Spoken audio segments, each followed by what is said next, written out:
chẳng đầm bay bị chọc ca sạc xá rồi dừng ai hỏi thảo tạ sơ lang thnạn nắng bắt đầu bị dừng login mới dừng cho một tiền ca bị chọc ca sạc xá bắt đầu mới chơi năm sạc xa phải buồn bảy pram và bắt đầu mới chơi thnạn để dừng trong đã qua đời lang thnạn được truột thnạn chẳng như thnạn tìm mũi cỏ là Paul ai chơi tiếng ó chuột và chẳng những chơi spy rồi máu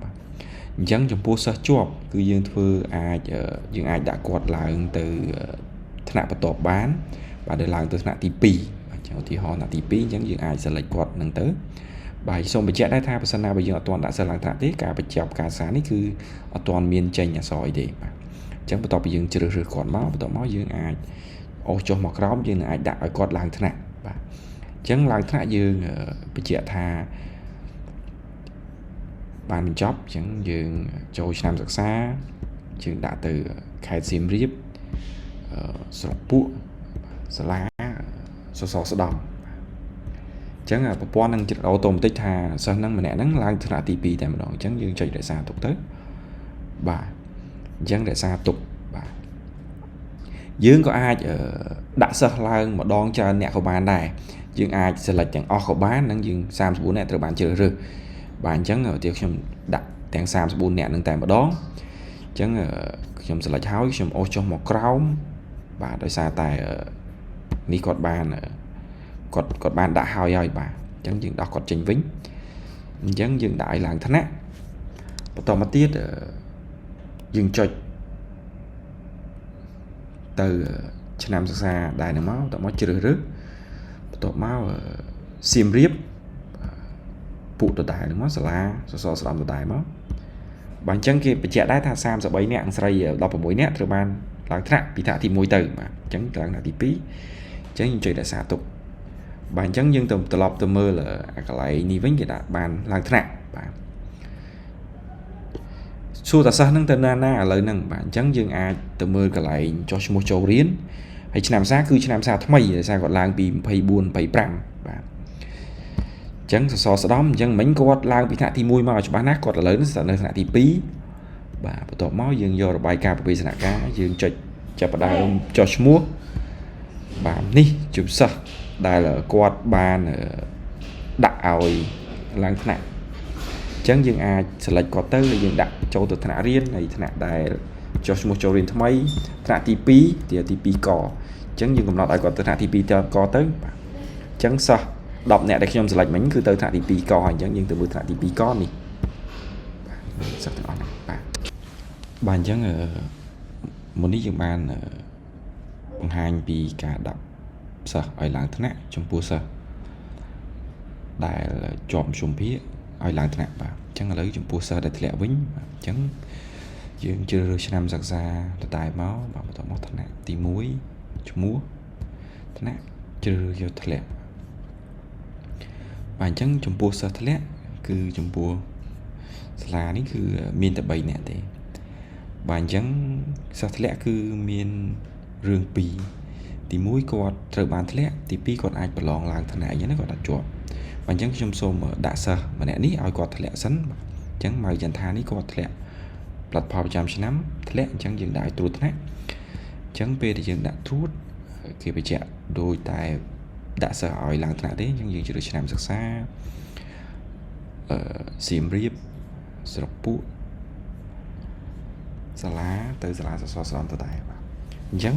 ថ្នាក់នេះប្រកាសណាស់គឺគាត់ថ្នាក់ទី1អញ្ចឹងឆ្នាំថ្មីក៏គាត់នៅថ្នាក់ទី1ដែរទេបាទអញ្ចឹងយើងចុចរក្សាទុកទៅបាទអញ្ចឹងប្រព័ន្ធនឹងដាក់ថាត្រួតបានជោគជ័យបាទ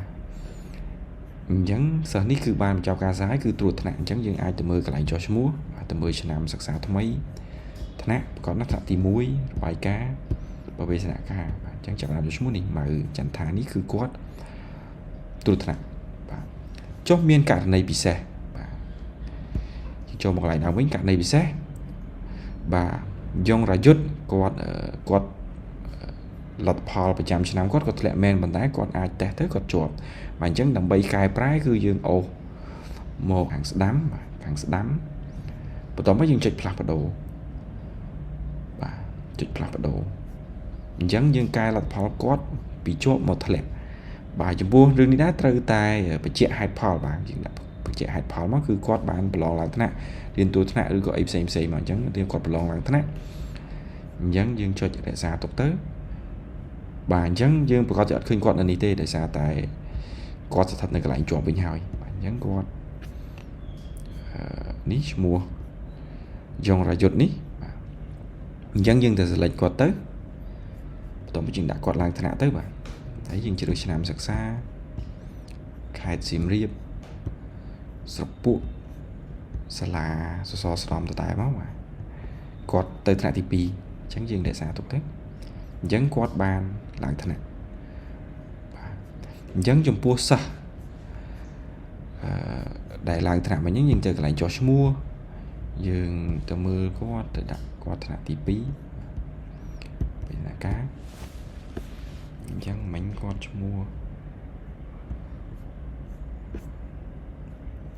មិញគាត់ដូចជាយន្តរាយុទ្ធនេះអញ្ចឹងគាត់មកនៅកន្លែងថ្នាក់ទី2ហើយបាទអញ្ចឹងយើងអាចដាក់គាត់ទៅចូលក្នុងថ្នាក់ទី2កខបានហើយបាទហើយសូមបញ្ជាក់ដែរថាចំពោះសិស្សដែលបានបញ្ចប់ការសិក្សាហើយទាំងជាប់ក៏ដោយទាំងធ្លាក់ក៏ដោយគឺយើងមិនអាចធ្វើការផ្លាស់ប្ដូរទៀតទេបាទអញ្ចឹងពេលដែលបញ្ចប់ការសិក្សាបាទអាចមានការពិនិត្យច្រើនដងទៅដើម្បីជៀសវាងមានបញ្ហាព្រោះកាលណាតាបានបញ្ចប់ហើយយើងមិនអាចផ្លាស់ប្ដូរកន្លែងនេះបានទេបាទចំពោះការដាក់សិស្សទាំងឡើងថ្នាក់ទាំងត្រួតថ្នាក់អាចនឹងមានបញ្ហាមួយចំនួនដូចជាក្នុងករណីដែលយើងបានបញ្ចប់ការសិក្សាហើយអញ្ចឹងយើងបានដាក់គាត់ឡើងថ្នាក់ហើយបន្ទាប់មកយើងមក select ទាំងអស់នោះប៊ូតុងឡើងថ្នាក់បាទប៊ូតុងឡើងថ្នាក់គាត់នឹងអត់ចេញទេបាទអញ្ចឹងយើងត្រូវតែពិនិត្យដែរថា3នាក់ហ្នឹងគាត់អត់បានឡើងថ្នាក់ទេអញ្ចឹងយើងដោះវាចេញមកយើងអាច select ទាំងអស់ដោះ3ចេញមកបាទនោះយើងអាចដាក់គាត់ឡើងថ្នាក់បានធម្មតាក្នុងករណីទាំងអស់ដូចគ្នាសិនណាបើសិស្សនឹងមានទាំងជាប់ទាំងឡើងបាទអញ្ចឹងខ្ញុំដោះ3ចេញវិញក៏ប្រព័ន្ធអត់ឲ្យត្រួតថ្នាក់ដែរបាទហ្នឹងជាបញ្ហាជួបចាប់អារម្មណ៍ដែរខ្ញុំឃើញភាគច្រើនជួបបញ្ហាពេលដែលដាក់សិស្សឡើងថ្នាក់ទៅបាទហើយមួយទៀតពេលដែលដាក់ចប់មកថ្នាក់ផ្នែកត្រូវប្រកាសថា